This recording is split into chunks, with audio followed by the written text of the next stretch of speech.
Lalabas na tayo, takasan na natin ang mundo. Magtago papalayo sa mas tahimik at payapang mundo.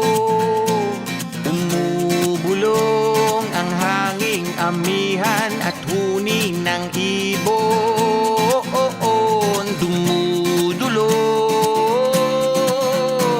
at tinatawag na tayo ng bundok. Hey!